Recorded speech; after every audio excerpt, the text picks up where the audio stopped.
주셔서 오늘 주일예배 시작하겠습니다.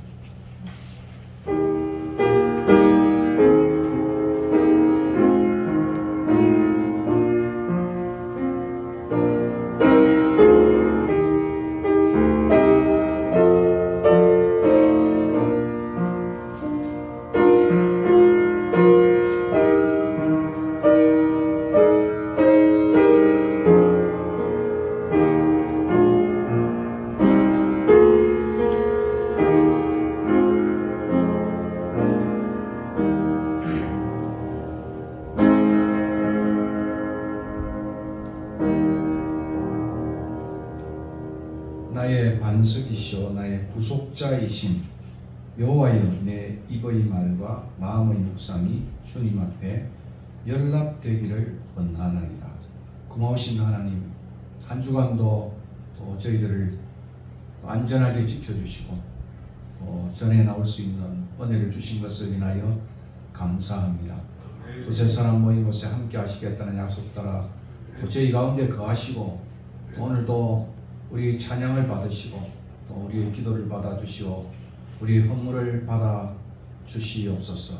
코비가 참으로 시작되고 오랜 세월을 지나가며 또 저희들이 또 여러 가지로 마음에 불편한 마음을 갖습니다. 하나님께서 긍휼을 베푸시고 이 땅을 고쳐주시고 새롭게 하여 주시고 오늘도 우리 마음속에 주님이 자정하셔서 오늘도 신령과 진정으로 드려지는 예배가 되게 하시고 우리의 기도가 또 한없이 열리게 하시고 또 우리의 마음이 주님께로 연락되어지는 복된 시간 되게 인도하여 주시옵소서. 우리의 권속들 흩어져 있습니다. 어디 있든지 간에 주님께서 지켜 주시옵소서. 우리 자녀들도 지켜 주시옵소서. 성삼위 하나님, 오늘 이 시간도 정말 은혜 가운데 우리와 함께 해주시기를 간절히 바라옵고 예수 그리스도 이름으로 기도하옵나이다. 아멘. 신앙 고백하겠습니다.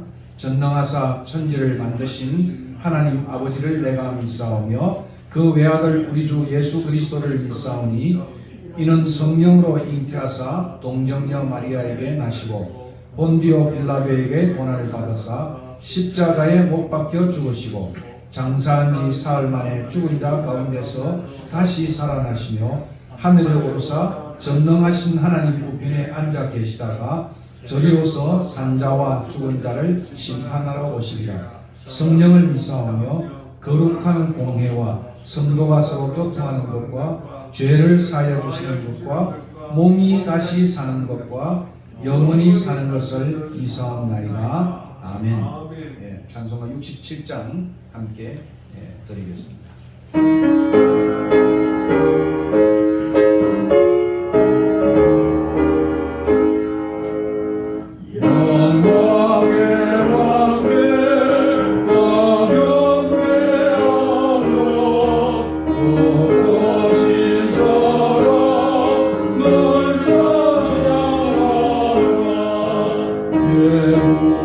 영원 전방 대신이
한번 나오셔서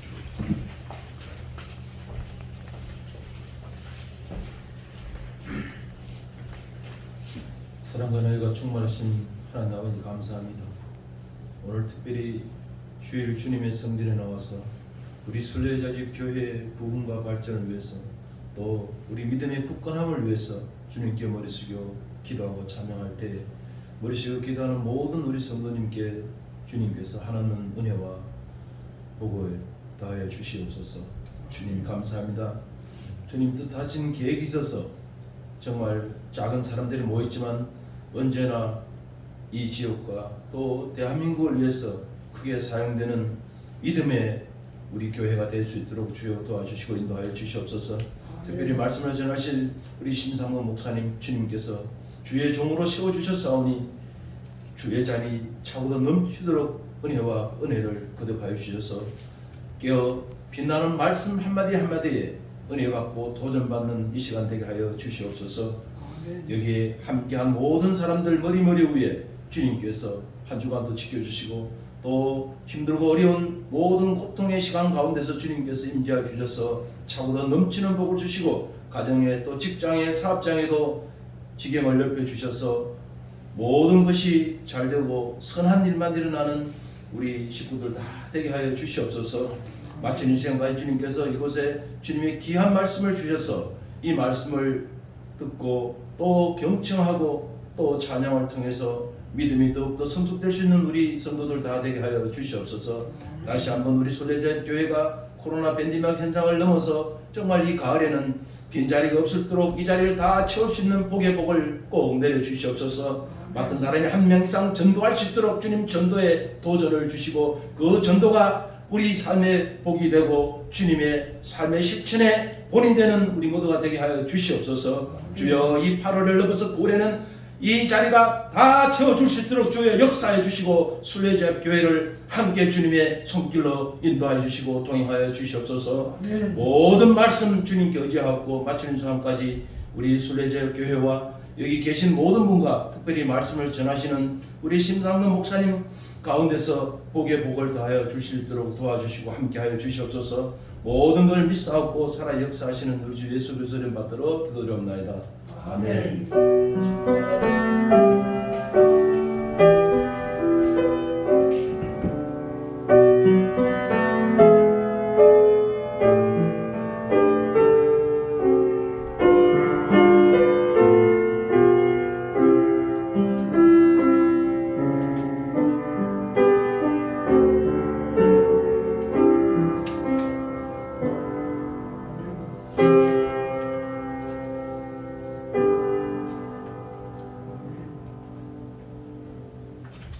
우리에게 주시는 하나님의 말씀은 지난 시간 이어서 시편 19편 7절에서부터 14절 말씀입니다.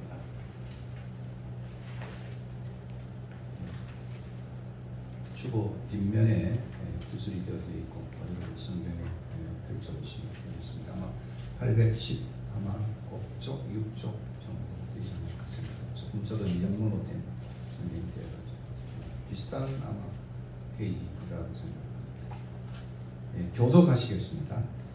여호와의 율법은 완전하여 영혼을 소성시키며 여호와의 정글은 확실하여 우둔한 자를 지혜롭게 하며 여호와의 교훈은 정직하여 마음을 기쁘게 하고 여호와의 계명은 순수하여 눈을 밝게 하시라.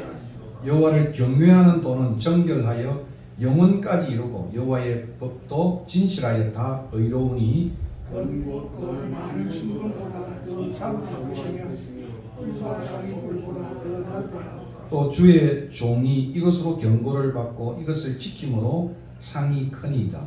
자기 어머니를 너희 깨달을 자 누구디요 나를 숨은 허물에서 벗어나게 하소서. 또 주의 종에게 고의로 죄를 짓지 말게 하사 그 죄가 나를 주장하지 못하게 하소서. 그리하면 내가 정직하여 큰 죄가에서 벗어나겠나이다. 함께 읽겠습니다. 나의 반석이시오 나의 구속자이신 여호와여 내 입의 말과 마음의 묵상이 주님 앞에 연락되기를 원하나이다. 아멘. 14절의 말씀은 여러분 너무도 잘 아는 그러한 말씀입니다. 찬양도 자주 부르는 찬양입니다. 어제는 좀 어땠어요? 좀 시원했죠? 저도 저 집이 옥탑방이 돼가지고 아주 더운데 어제는 에어컨 켜지 않고 창문 열고 잤습니다. 한국의 날씨가 이제 말복이 지나면 거의 꺾이는 것 같아요. 그래서 이제 신선한 바람이 불기 시작하는데 코비는 또 2,000명대를 넘어서고 이렇게 해서 참 여러 가지 많은 참 국민들의 근심들이 많은 것 같습니다. 이런 때일수록 우리 마음이 지치지 않도록 서로 격려하고 코비를 극복해가는 그런 시간이 되었으면 좋겠다고 생각을 합니다. 오늘은 순례길의 두 번째 책입니다. 지난번 이 19편은 크게는 두 단락으로 나눌 수 있어요. 지난 시간에 했던 1절부터 6절까지 창조의 책, 그리고 이제 7절부터 14절까지 성경책, 또 토라의 책 이렇게도 표현합니다. 그러나 조금 더 엄밀하게 보면 이 시편, 19편은 세 단락으로 나누는 것이 좋다고 생각을 합니다. 1절에서부터 6절까지 하늘에서부터 창조의 가장 중요한 하늘과 궁창과 그리고 그 궁창의 중심이 되는 해, 이것을 중심으로 해서 하나님이 존재하시고 또 하나님이 얼마나 선하시고 하나님이 얼마나 또 영광스러운 존재인가 하는 것을 보여줍니다. 그리고 7절부터 이제 오늘 살펴볼 10절까지 이 내용은 이렇게 멀리 계시는 하늘과 궁창과 해에 있는 그런 모습에서부터 이제 인간에게 찾아오는 그런 두 번째 책이에요, 사실. 그래서 여기 보면 영혼을 소생시킨다. 이게 천지 창조에 있는 그런 모습보다는 인간에게 찾아와서 하나님이 계시하시는 특별한 계시의 모습을 보여주고 있습니다. 우두는 자를 지혜롭게 한다. 그리고 마음을 기쁘게 한다. 이건 창조에 어려 있는 하나님의 그 전능과 하나님의 존재와 하나님의 선함 보다는 훨씬 더 하나님이 이 땅에 사람들 속에 오셔서 말씀하시는 그런 것으로 보여지고 있습니다. 순결하여 눈을 밝게 한다. 영혼까지 이루고 진실하고 의롭다. 이렇게 표현하고 있어요. 그리고 11절부터 이제 14절까지는 기원과 경배로 나타나고 있습니다. 마치 창세기 1장 2장을 보는 것처럼 하늘을 창조하시고 마지막 날에 인간을 창조하시고 그리고 인간과 교제하시며 경배를 받으시는, 그래서 굉장히 이 시편은 주제적으로 잘 짜여 있는, 마치 시편 이 19편이 창세기 1장 2장의 전체를 아우르는 듯한 그런 하늘의 하나님과 또 이 땅에 인간 속에 찾아오시는 하나님과 그 인간이 하나님 앞에서 연락되기를 바라는 이런 것으로 가득 차 있는 그러한 찬양입니다. 저는 일주일 내내 이 찬양을 묵상하면서 여러 생각을 해보았어요. 그 중에 오늘 이제 이 두 번째 책을 살펴보고자 합니다. 지난주 저희들이 살펴본 순례길에 읽는, 그래서 제가 이 설교 제목을 순례길에 읽는 하나는 그림책, 그리고 산책, 그리고 두 번째는 순례길에 읽는 성경책, 그리고 산책, 묵상에 대한 의미를 말할 수 있겠죠. 제가 좋아하는 책과 산책이 우리 학생들에게 늘 공존해야 된다. 책만 읽는 것으로 끝나는 것이 아니라 지식이 아니고 산책을 통해서.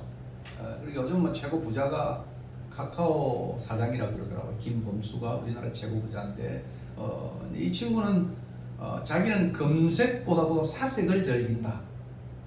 참 오늘 많은 젊은이들이 손안에 모든 정보가 다 들어있는 셀폰을 가지고 있습니다. 그러나 김범수는 자기는 검색보다도 사색을 즐긴다. 그래서 늘 수업 시간에 책과 산책과 검색과 사색을 곁들여야 된다. 이제 그런 표현을 제가 했습니다. 이 위대한 첫 번째 책은 지난 시간에 봤던 하나님이 만드신 창조 세계입니다.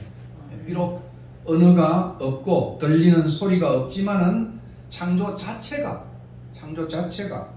하나님의 존재와 하나님의 선함, 만물을 창조하시고 하나님 보시기에 좋았더라. 인간을 보시고 하나님이 심히 좋았더라. 토브라고 하는 말에서 하토브, 최상급과 같은 그런 것으로 표현하죠. 그러니까 창조 자체 하나님의 선함과 하나님의 능력과 하나님의 영광을 알리는 위대한 메시지가 창조 자체인 것입니다. 이것을 바울은 핑계할 수 없는 하나님의 메시지다.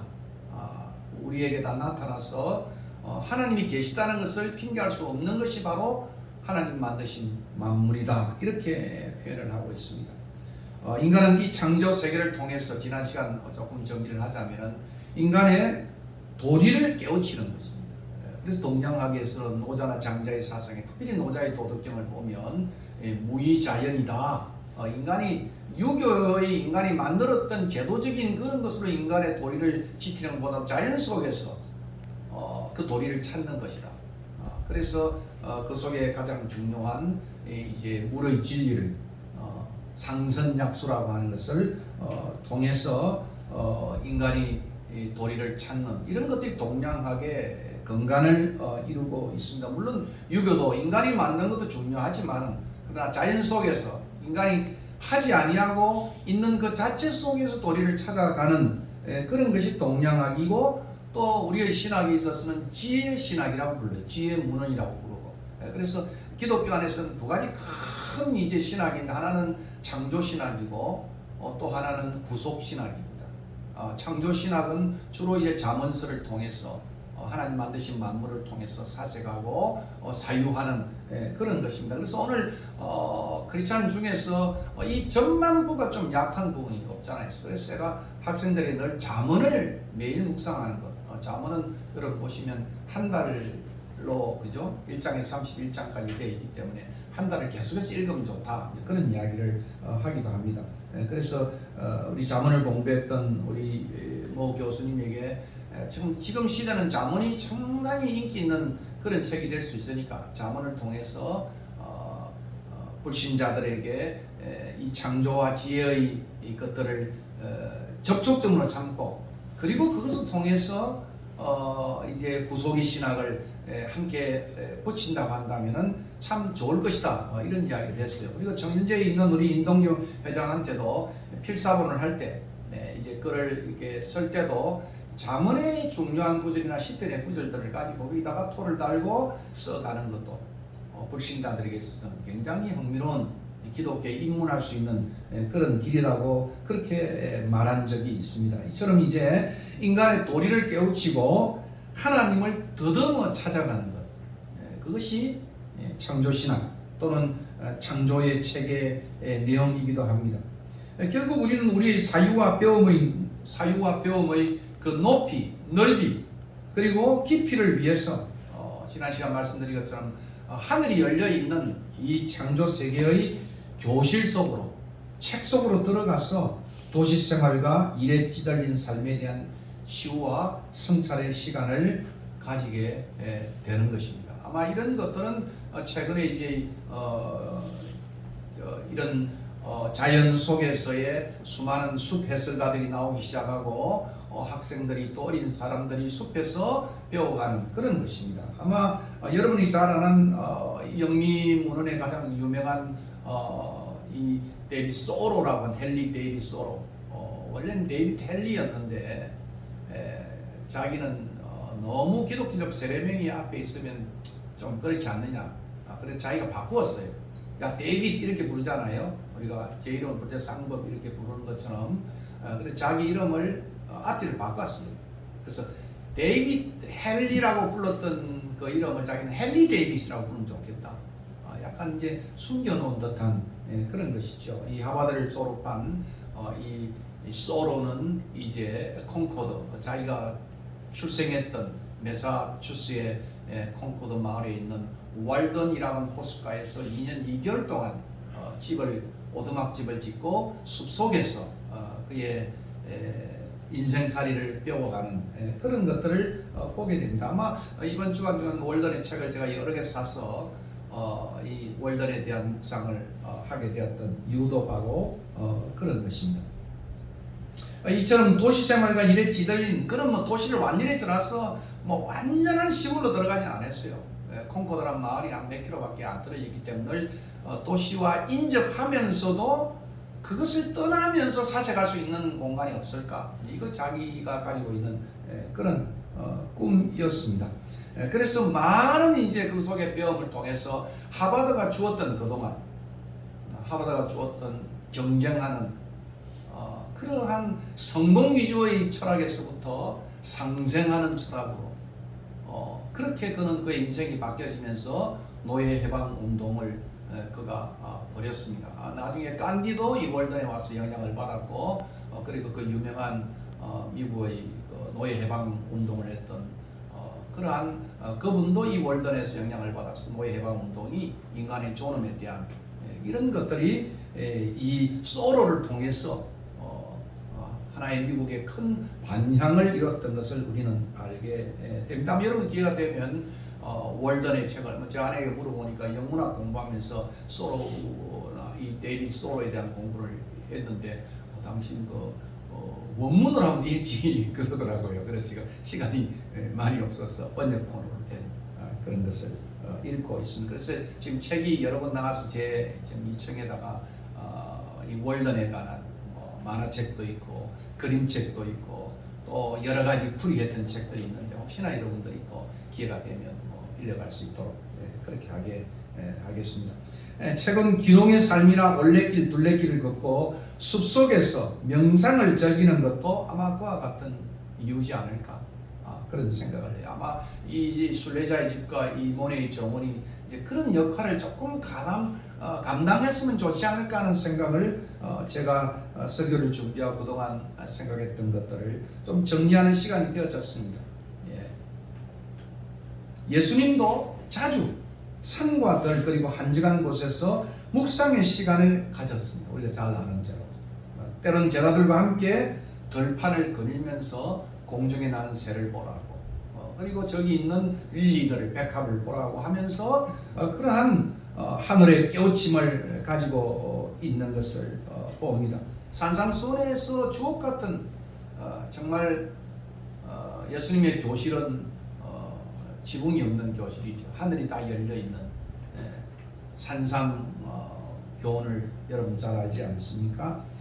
그 속에 하나님의 사랑을 설명하면서 하나님이 이렇게 태양을 모든 사람에게 그렇게 다 주고 비도 모든 사람에게 준다 해서 하나님의 사랑의 이 참 무조건적인 사랑에 대한 설명을 하나님 만드신 만물을 통해서 설명하고 있는 것을 봅니다. 저도 이제 저기 있는 집보다도 여기 있는 장소를 많이 제가 선호하고 또 정원도 가꾸고 아마 여러분이 또 한 주마다 올 때마다 또 몇 주씩 걸러서 올 때마다 보면 조금씩 달라지는 것은 이 정원에 대한 제 생각이고 또 조그마한 농사를 지었어요. 오늘 아침에도 우리 집 농사가 제일 잘 되는 게 오이예요. 오이. 그래서 오이 2만 원 하나 따서 오늘 아침에 점심 먹으면서 먹고 우리 강정님도 좀 나누어 드렸습니다. 잡초와의 전쟁이에요. 잡초와의 전쟁이에요. 저 뒤에 있는 핑크 뮬리를 얼마 전에 제가 다 손질해 놨는데 또 보니까 완전히 잡초가 덮쳐가지고 어제는 제가 낫을 들고 했더만 제 아이가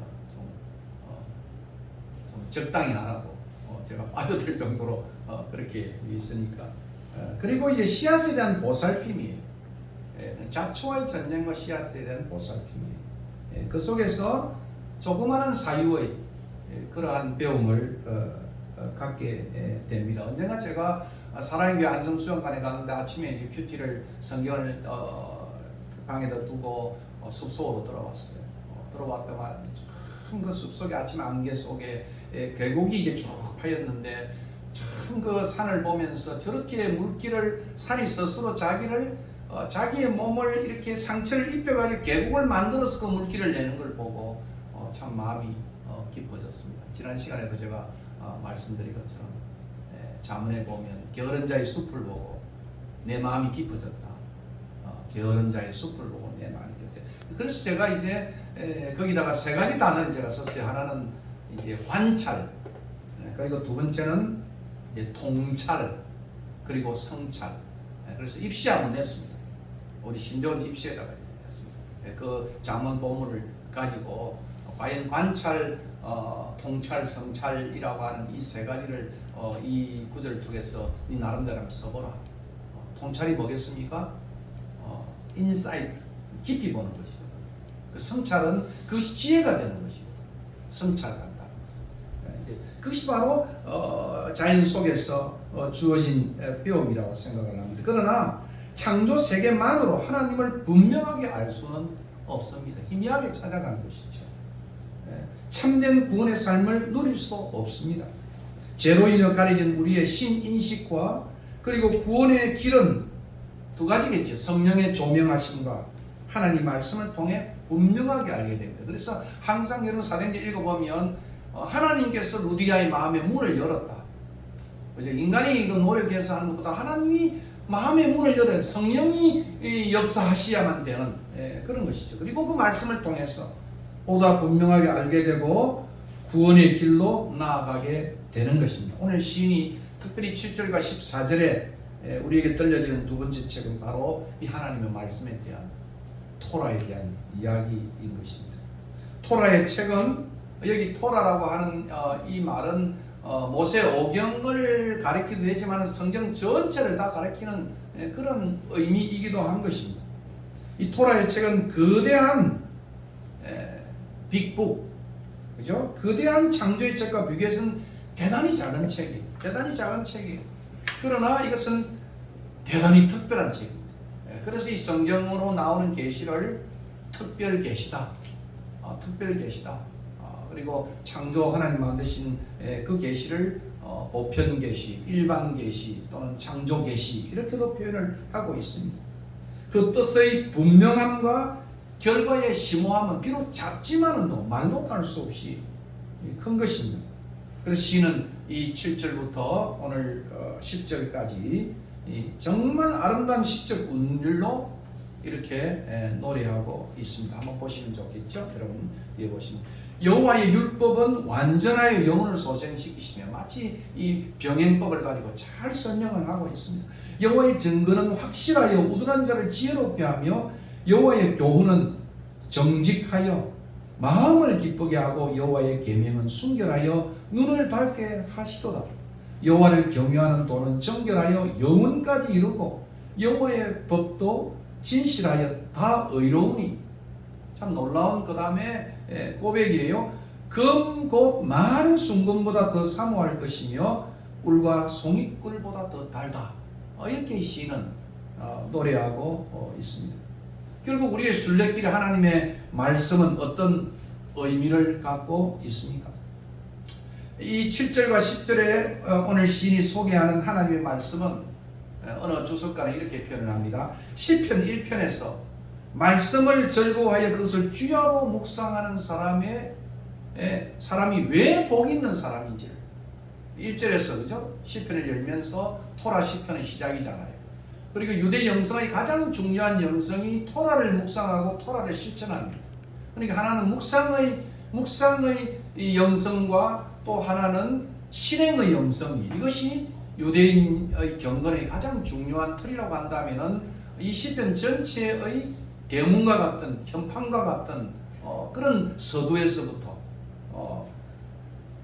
복 있는 사람은 말씀을 즐거워하고 주야로 묵상한다 한 그에 대한 답변이다 이렇게 표현합니다. 왜 말씀을 묵상하고 주야로 그것을 즐거워하고 묵상하는 사람이 왜 복 있는 사람인지를 오늘 이 7절부터 10절이 설명하고 있다 이런 말이죠. 특별히 이 단락의 특이한 점은 두 가지 변화예요. 하나는 주제의 변화이고 창조에서부터 토라로, 또 하나는 자세히 봐야 됩니다.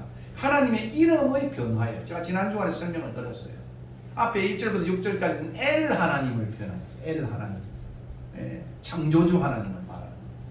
근데 이 7절부터 10절까지는 야훼 하나님으로 표현합니다. 야훼 하나님. 야훼 하나님은 구속의 하나님이에요. 야훼 하나님은 여러분이 출애굽기를 보면 모세가 당신의 이름이 무엇이냐고 물었을 때 나는 스스로 있는 자다. 그 야훼예요. 영원히 현재이신 분이시에요. I am what I am. I am who I am. 나는 어제나 오늘이나 동일하신 하나님, 현존하시는 하나님이라는 그런 의미를 갖고 있습니다. 그러므로 창조의 책과는 달리, 앞에 있는 것과는 달리 여기는 하나님의 이름을 야훼로 표현하고 있는데, 그 이름은 그 있잖아요. 실제로 여호와의 율법, 여호와의 증거, 여호와의 교훈, 여호와의 계명, 여호와를 경외하는도 여호와의 법. 뭐 이렇게 이제 이 이름의 변화는 그 백성에게 자신을 계시하신 하나님.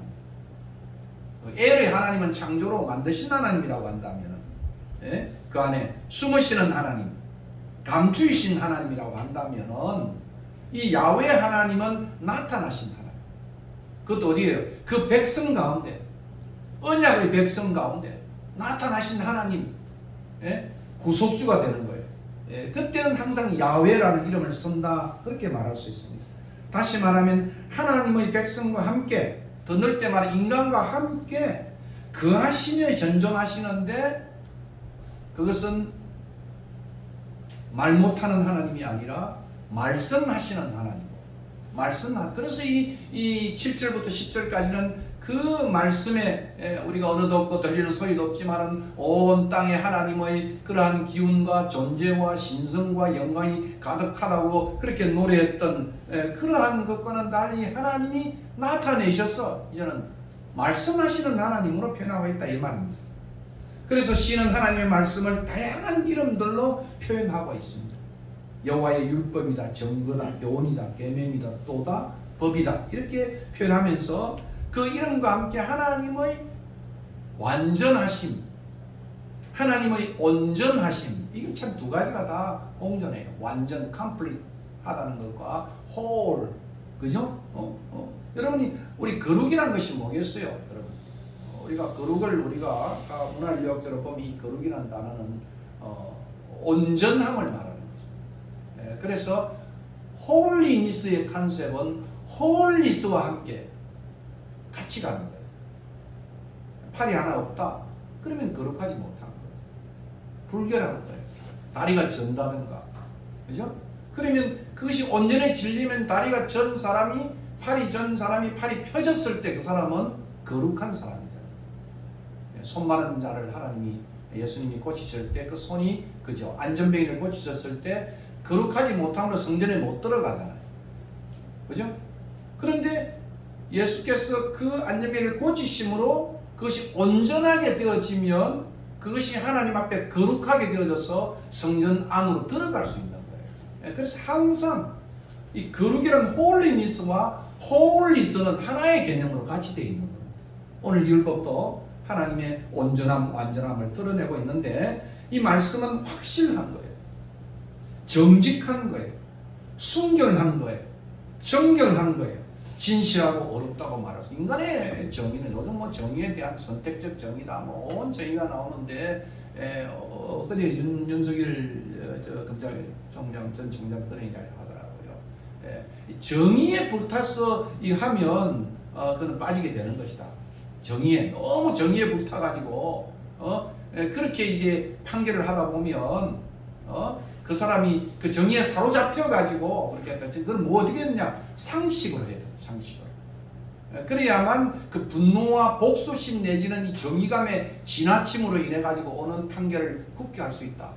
이런 이제 선택적 정의니 정의에 대한 문제니 한 것들이 많이 법 안에서 나타나므로 정무적으로 판단하면서, 그죠? 요즘 뭐 판결이 나와도 다 안 받아들이잖아요.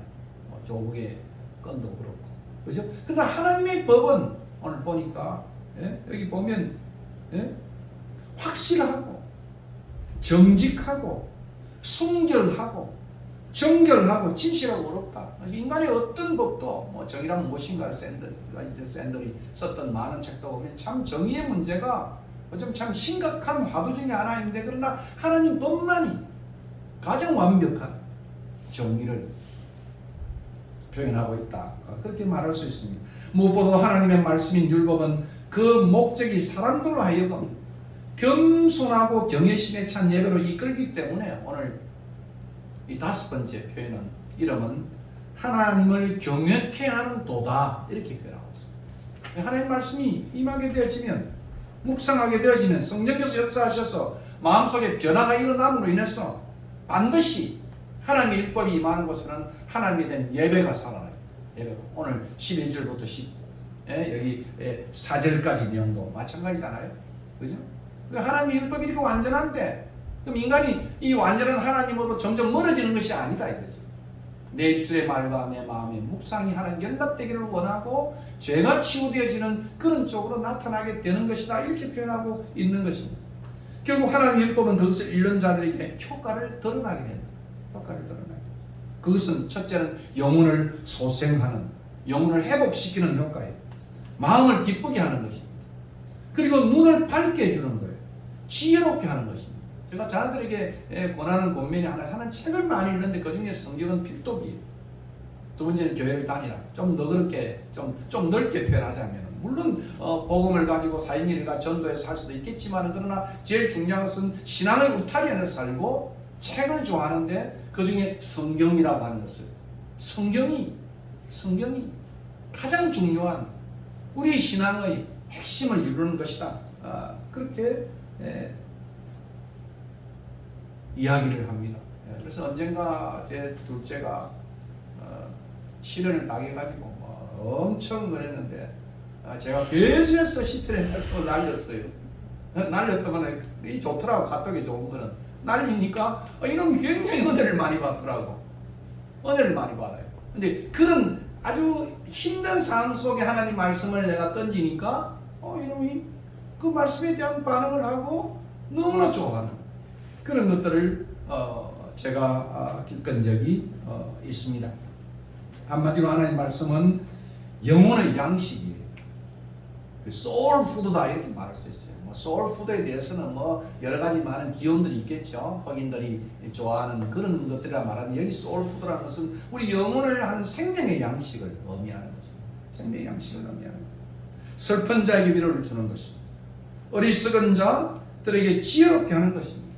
그리고 겸손한 자들이나 어린아이 같은 자들의 눈을 밝게 해주는 것입니다. 그렇기 때문에 시인은 그죠?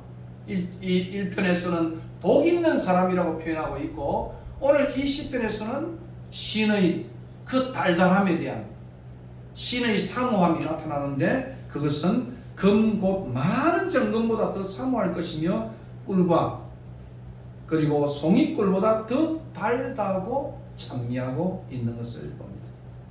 하나님 율법에 대한 시인의 이러한 반응은 대단히 충격적이다. 이렇게 C.S. 루이스는 표현을 하고 있어요. 율법 그러면 벌써 짐이 돼야 되잖아요. 율법은 짐이 되죠.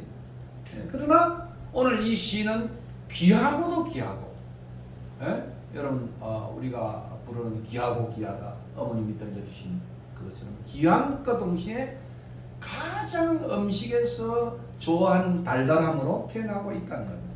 사모할 것이고 달달한 것이다. 그래서 가장 가치 있게 여기고 가장 맛있게 여기는 것으로 표현하고 있는 것을 봅니다. 지금도 그죠? 금이 요즘은 좀 금값이 좀 떨어졌습니다만 금이 제일 그래도 마지막 보류 아니겠습니까? 어디 난리가 난다 그러면 다 금을 싸제기하고 모으잖아요.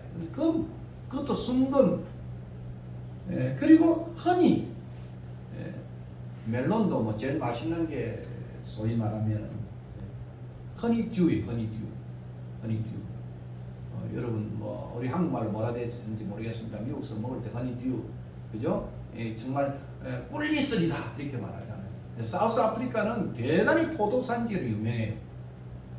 제가 있을 때 검상을 받았어요. 런던에서. 원래는 생신이 거쳐가지고 잘 못했는데 검상을 받았는데 그 중에 제일 맛있는 포도가 허니팥이에요. 꿀단지. 씨가 없어요. 노란 건데. 그것만 입에 넣으면 정말 살살 녹는 건 조그맣게 돼 있는 거예요. 요즘 페루에서도 나오고 하기도 합니다만 이렇게 가장 맛있는 그런 과일에게 이름 붙이는 게 다 허니라고 하죠. 허니듀다. 허니컴이다. 허니팥이다. 과연 저와 여러분에게 하나님의 말씀은 어떤 존재입니까? 어떤 존재? 어떤 내 신앙에 가장 잃어버리지 말아야 할 것이 무엇인가? 오늘 이 시인이 우리에게 우리 자녀들이 가장 잃어버리지 말아야 할 것이 무엇인가? 뭘 물려주고 싶은가? 뭘 물려주고? 이것만은 반드시 지키라고 하는 것이 무엇일까? 그것을 오늘 이 시는 우리에게 교훈하고 있는 것입니다. 그 중에 가장 근본적인 역할이 영혼의 소생이다. 영혼의 소성 또는 소생 또는 영혼의 회복이다. 이렇게 7절이 말하고 있는 것을 봅니다. 그죠? 7절에 시작하면서 여호와의 율법은 완전하여 영혼을 소성시킨다. 소생시킨다. 영혼을 회복시킨다. 이렇게 표현하고 있습니다. 마치 6절에서 태양이 그 빛과 열기로 모든 만물을 비추고 소생시키는 것으로 하나님 말씀은 우리의 영혼을 비추어서 회복시킵니다. 마치 태양의 이 우주에서 가장 중요한 중심에 태양이 있다고 한다. 이 태양이 빛과 열로 오늘 이 만물을 다 생동시키고 그리고 회복시키고 이렇게 한다고 한다면 거기에 하나님 말씀은 우리의 인생살이에 있어서 비추고 그리고 회복시키는 기능을 한다. 이렇게 대비를 할 수가 있습니다. 어느 분은 이 태양이 바로 앞으로 미래에 있는 예수 그리스도가 아니냐 말라기스를 바라보면 그죠? 이 참 공의로운 태양이 있는데 이 태양이 바로 우리의 영혼을 치유하는 것이다. 이렇게 말라기 4장 2절을 통해서 또 우리가 해석해 나가다. 그래서 시는 늘 하나님은 우리의 해다. 하나님은 우리의 해다. 해요 방패시다. 이렇게 노래하는 것을 우리는 보게 됩니다. 하나님 말씀은 죽었던 영혼을 살리는 것입니다. 여기 회복이라고 하는 소성이라고 하는 의미로 번역된 이 히브리어는 대단히 아주 여러분이 제가 말한 그 단어구나 이렇게 생각해요. 슈브라는 단어예요. 슈브. 선자들이 늘 그죠? 돌이키라는 말이에요. 돌아오소서 하는 리턴이라는 말이에요. 그러니까 이 회복은 소위 말하면 돌이켜서 원 상태로 돌아가는 것을 여기는 소성 또는 회복이라고 합니다. 슈브. 그런 말이 바로 이 회복의 의미인 것입니다. 그것은 바로 과거에 그렇지 않았던 그 상태에서 다시 원 상태로 돌아가서 그것이 회복되어지는 거예요. 이장님은 잘 수술하고 나면 회복한다는 것은 바로 원 상태로 더 좋은 상태로 돌아가는 그런 의미가 아니겠습니까? 그러므로 회개와 순종을 통한 영혼 회복의 이중성을 이 단어가 가지고 있는 겁니다. 에스겔 37장에 그죠? 말씀이 임하니까 죽은 뼈들이 마른 뼈들이 일어나서 군대가 되어진 것처럼 하나님의 말씀은 잘못된 길을 가지 않도록 경고하고 하나님의 심판을 피하게 해줄 뿐만 아니라 더 나아가 저로부터 회개하여 죄 용서와 기쁨을 누리게 합니다. 제 형님이 고암에 가서 아주 큰 형님 설자 누님이 계실 때였는데요. 같이 갔는데 그때는 예수를 안 믿었어요. 안 믿고 넌 안 믿어라 이렇게 했던 형님이 설자 누님이 이제 고암에서 미국으로 가버리고 책을 한번 던져줬어요. 근데 10년 동안 그 안에서 10만 불 이상의 빚을 지고 사기를 당하시피 해서 호텔에서 제가 이야기 들으니까 이 나이프를 들어가지고 호텔에다가 사진을 걸어놓고 그 사람을 이렇게 던졌대요. 얼마나 참 험악하게 살았지 않습니까? 그런 속에서 그날 저녁에 동생이 준 성경책을 끝까지 다음날 교회로 찾아갔다는 거예요. 하나님 말씀. 그죠? 우리가 여러 말 했지만은도 물론 우리의 기도와 이런 것들 하나님 불쌍히 얘기도 있겠지만은도 그 성경의 말씀이 형님을 돌이키고 그 기도를 잘 못했어요. 뭐 하느냐면 너 주기도 못 배웠어. 큰형님 주기도 못 배웠어.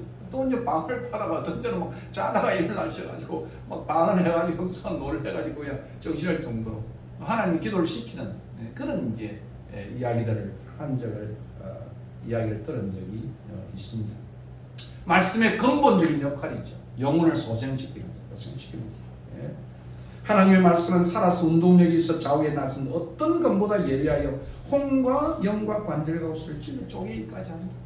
하나님의 말씀이 인간을 수술하라. 하나님 말씀이 임하면은 놀라운 일이 벌어진다고 성경은 말하고 있습니다. 그렇습니다. 이 시편의 시인 다윗은 누구보다도 회개를 통한 죄의 용서와 회복의 기쁨을 경험한 사람이었습니다. 우리가 아는 대로요. 결국 시인은 이 위대한 두 책을 통해서 하나님의 말씀 특별히 이 가운데서 자신을 주의 종으로 고백하며 하나님 앞에 더 큰 영적 성찰과 헌신으로 하나님께 받으시는 예배자가 되기를 원하고 있는 것입니다. 이것이 바로 11절의 14절이 또 주의 종이, 이 주제가 바뀌어 주의 종이 이것으로 경고를 받아 이것을 지킴으로 상이 크니이다. 이것은 그냥 누구의 들은 이야기가 아니에요. 다윗의 경험이에요. 내가 이 하나님의 말씀이 나에게 임함으로 경고를 받아서 그것을 지킴으로 지금의 내가 되었다 하는 의미를 함의하고 있는 것입니다. 자기 허물을 능히 깨달을 자 누구리요 나를 숨은 허물에서 벗어나게 하소서. 주의 종에게 고의로 죄를 짓지 말게 하사 그 죄가 나를 주장하게 못하게 하소서. 그리하면 내가 정직하여 큰 죄과에서 벗어나게. 그리고 그 유명한 14절의 말씀을 그는 찬양의 말미로 삼고 있는 것을 봅니다.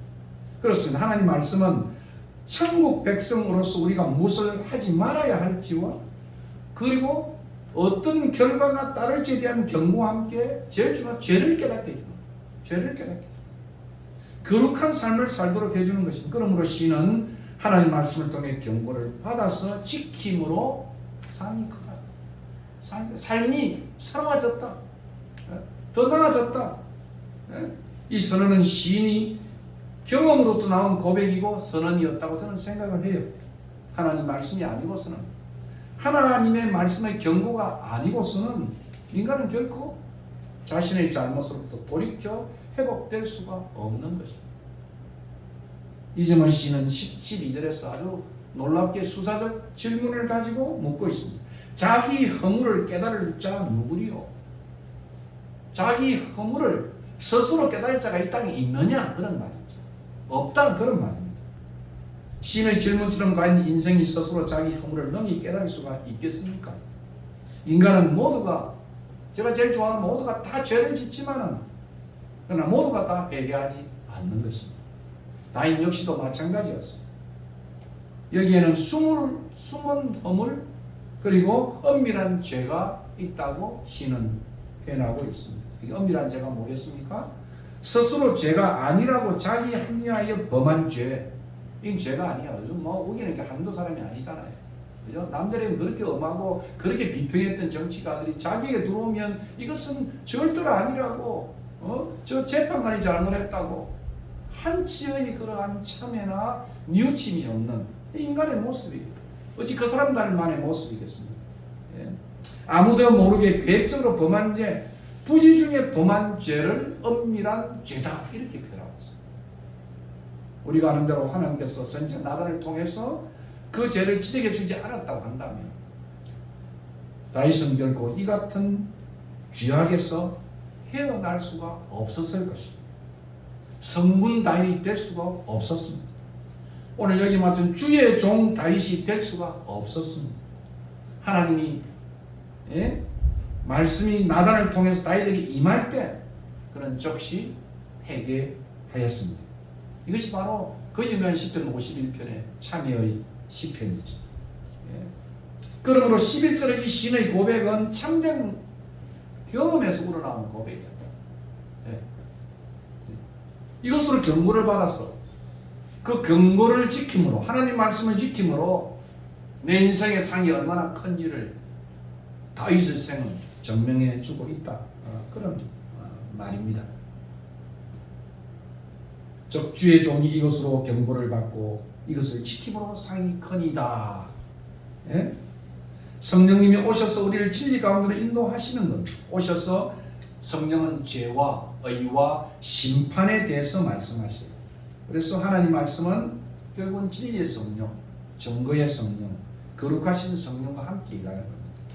그리고 말씀은 오늘 이 11절부터 14절까지 항상 성령과 함께 기도로 합해져야 되는 거예요. 말씀만으로 되는 게 아니고 말씀이 기도로 합해져야 됩니다. 이것이 세 번째 단락의 의미이기도 한 것입니다. 하나님의 말씀의 특징과 역할을 노래한 시인은 이제 무지에서 무심코 부지 중에 합리화하여 범한 죄 이런 죄들로부터 벗어날 수 있도록 깨우쳐 주시고 벗어나게 해달라고 기원할 뿐 아니고 고의로 계획적으로 짓는 죄 교만한 죄로부터 벗어날 수 있도록 기도합니다. 이어 하나님 말씀을 묵상하는 은혜를 누리며 깊은 성찰의 깨우침을 갖게 되어서 회개의 삶을 살게 되기를 그는 기원하고 있습니다.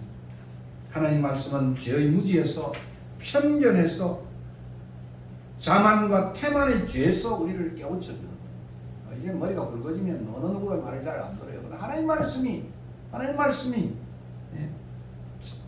누군가 말하길 나이가 들면 2마리 개를 키운답니다. 나이가 들면 2마리 개를. 하나는 편견이라고 하는 개를 키우고 또 하나는 선입견이라고 하는 개를 키운다. 참 재밌는 말이에요. 나이가 든 2마리 개를 키운 하나는 편견이고 선입견이다. 노인의 지혜도 중요하지만 노인의 고집도 문제가 될 수가 있습니다. 저는 늙어가면서 꼰대 노인이 안 됐으면 좋겠다. 그런 생각을 해요. 나이처럼 왕이 되어서도 하나님의 말씀에 즉시 순종할 줄 아는 사람이 되었습니다. 이게 얼마나 거룩하냐보다도 얼마나 참된 해결을 늘 하느냐, 자기의 부족을 느끼느냐, 이것이 더 중요한 지도자의 몫이다 이렇게 생각합니다. 누가 거산이고 누가 성산이겠습니까? 저는 거산과 성산은 회개의 눈물샘을 가진 사람이다. 제가 지난 시간에 인용했던 정채공의 시를 슬픔없는 사람 어디 있어야? 이렇게 웅장한 산도 이렇게 큰 눈물샘을 안고 있다는 것을 이제 알았습니다. 백두산의 천지를 보면서 정채공이 시를 썼답니다. 저는 여기다 이렇게 토를 하고 싶어요. 이렇게 큰 거산과 성산은, 우리의 성산은 이렇게 큰 눈물샘을 가지고 있군요. 김종훈 목사님 늘 말씀한 것처럼 산이 깊을수록 계곡은, 산이 높을수록 계곡은 깊다고 합니다. 그 인식이 중요한 것입니다. 참된 희망의 사람은 누구입니까? 주의 종은 누구입니까? 누가 진정한 주의 종입니까? 진정한 하나님의 사람은 누구입니까? 젊은 세대가 승복하고 존경하는 지도자가 누구입니까? 그런 대선 후보들을 보면 정말 상대방 무너뜨리기에 너무 열중해요. 이게 선거공학이고 정치공학이겠죠. 그러나 자기 성찰이 없는 거예요. 그래서 정말 도찐개찐이에요. 도친개친이다 이렇게 말하기도 하고 도진개진이다 이렇게 말하는데 조금 이게 무슨 말일까? 윷놀이 할 때 도로 가는 거랑 개로 가는 거랑 그게 그거다 이거죠. 도로 간다고 이기는 것도 아니고 개로 간다고 이기는 것도 아니다 그 말이에요. 다 정말 50도 100도다 이런 말이죠. 좀 자기 성찰에 당금질을 하고 정치에 나갔으면 하는 것이 제가 보는, 또 제가 기대하는 거예요. 찾아보니 감석은 씨가 이런 말을 했어요. 정치란 덜 나쁜 놈을 골라 뽑는 과정입니다. 덜 나쁜 놈.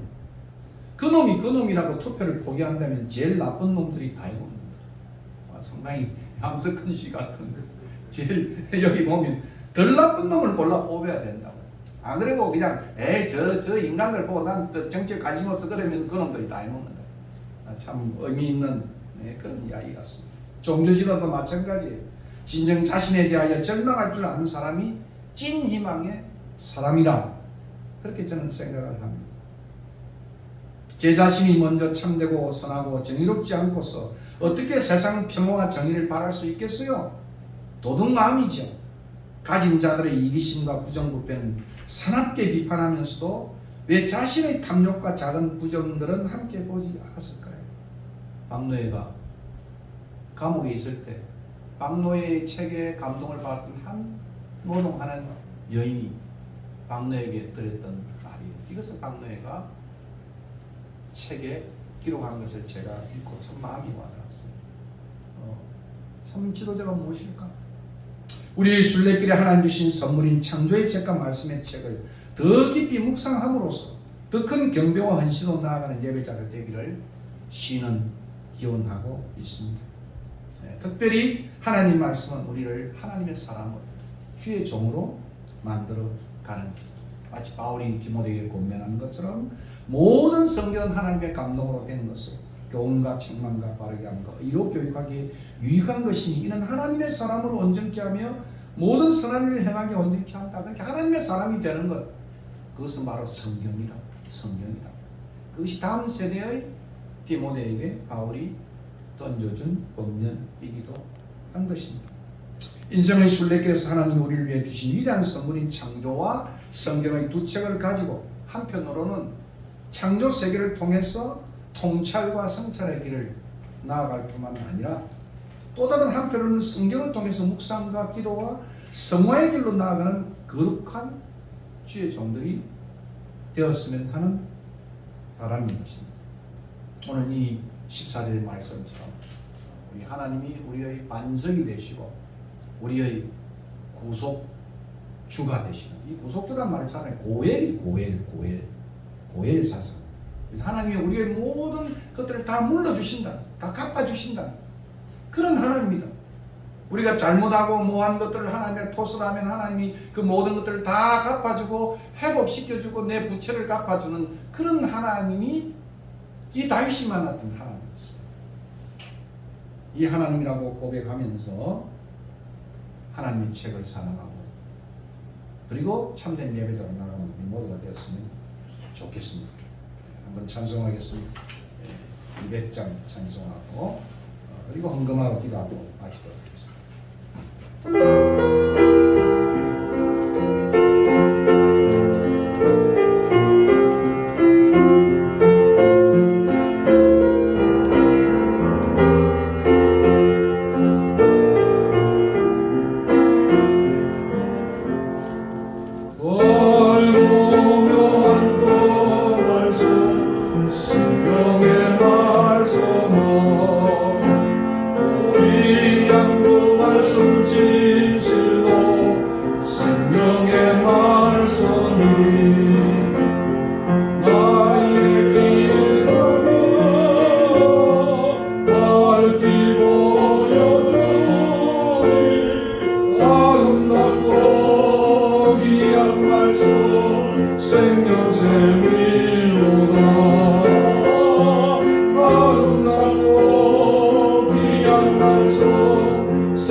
기도드리겠습니다. 고마우신 하나님, 또 이 시간도 주님 앞에 또 다윗이 들려주는 아름다운 시편을 다시 한번 마음에 새깁니다. 하나님 말씀은 우리의 영혼을 소생시키며 마음을 기쁘게 하고 더 나아가 우리의 눈을 밝게 하고 지혜롭게 한다고 했사옵는데, 이 말씀이 우리의 일생 동안 우리가 받드는 하나님 말씀 되게 하시고 우리의 자녀들도 이 말씀 따라 살아가며 이 민족도 이 말씀 앞에서 참으로 하나님을 경배하는 아름다운 민족 되게 하나님 축복하여 주시옵소서. 오늘도 성령으로 오셔서 우리 마음속에 정말 하나님 앞에 진정한 예배자로 되기 위해서는 더 말씀을 숙고하고 사랑하고 실천하는 정말 그런 백성 될 수 있도록 하나님 한국교회를 새롭게 하시고 인도하여 주시옵소서. 특별히 또한 적은 물질을 주님 앞에 바쳤습니다. 때마다 일마다 도와주시는 하나님의 은혜를 생각하여 바쳤사오니 하나님께서 받으시고 이 물질이 참으로 하나님의 영광을 위해서 사용되게 하시고 또 많은 사람들이 하나님 앞에 예배자로 쓸 수 있는 기회가 되게 하여 주시옵소서. 코로나가 속히 물러가고 또 교회가 새롭게 회복되는 큰 역사가 하나님의 도우심으로 나타날 수 있도록 인도하여 주시옵소서. 이제는 우리 주 예수 그리스도의 은혜와 그 아들을 보내신 하나님의 크신 사랑과 성령의 교통하심이 정말 말씀대로 묵상하고 살고 실천하기로 다짐하는 주의 백성들 머리 위에 오늘도 5대양 6대주에 있는 모든 선교사님들 위해 이제부터 영원 무궁토록 함께 있을지어다. 아멘.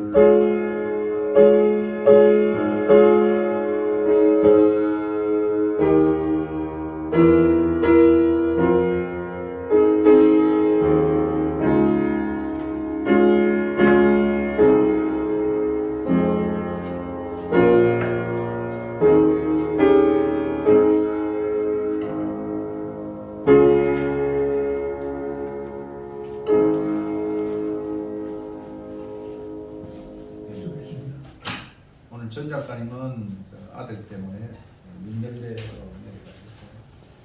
다음 주에 이제 한 달에 한 번씩 오시는 분들, 코로나가 2,000명대가 되었고 1,900명대가 됐는데 많이 기대해 주십시오.